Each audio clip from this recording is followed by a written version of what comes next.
दोस्तों, जीवन का असली उद्देश्य क्या है? हम अपनी सीमाओं को पार करके अपने उच्चतम स्वरूप तक कैसे पहुंच सकते हैं?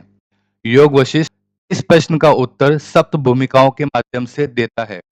ये 7 चरण आत्म साक्षात्कार की ओर ले जाते हैं।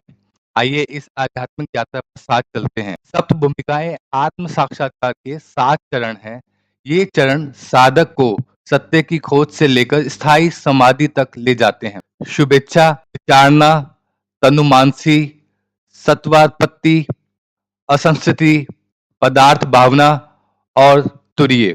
शुभेच्छा का अर्थ है सत्य की इच्छा। यह वह प्रारंभिक अवस्था है जब साधक सत्य को जानने के लिए गहरी आकांक्षा रखता है।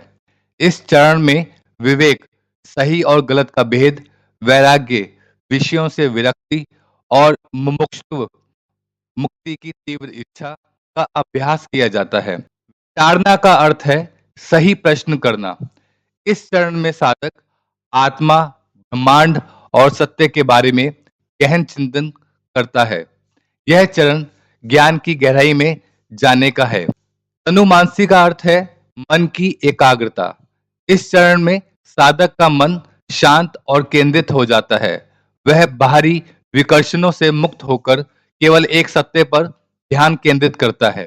तत्वापति का अर्थ है शुद्धता की प्राप्ति।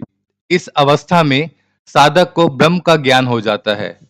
द्वैत समाप्त हो जाता है और साधक ब्रह्म को जानने वाला बन जाता है। असंस्थिति का अर्थ है अप्रभावित रहना। इस चरण में साधक संसार से पूरी तरह विमुख हो जाता है और वह सुख दुख से परे केवल आनंद में ही स्थित रहता है। पदार्थ भावना का अर्थ है सर्वत्र ब्रह्म को देखना। इस अवस्था में साधक हर जगह ब्रह्म को अनुभव करता है और उसे बाहरी चीजों का कोई भान नहीं रहता। तुरीय का अर्थ है सुपर कॉन्शियसनेस स्टेट। यह अंतिम मुक्ति की अवस्था है जहां साधक जन्म मृत्यु के चक्र से मुक्त हो जाता है और अनंत आनंद में स्थित रहता है। योग वशिष्ठ की सब भूमिकाएं हमें जीवन की गहराई को समझने और आत्म साक्षात्कार की ओर बढ़ने का मार्ग दिखाती हैं। इसे अपने जीवन में अपनाएं और सत्य की खोज की ओर आगे बढ़े। अधिक जानकारियों के लिए हमारे इस चैनल को सब्सक्राइब करें। धन्यवाद।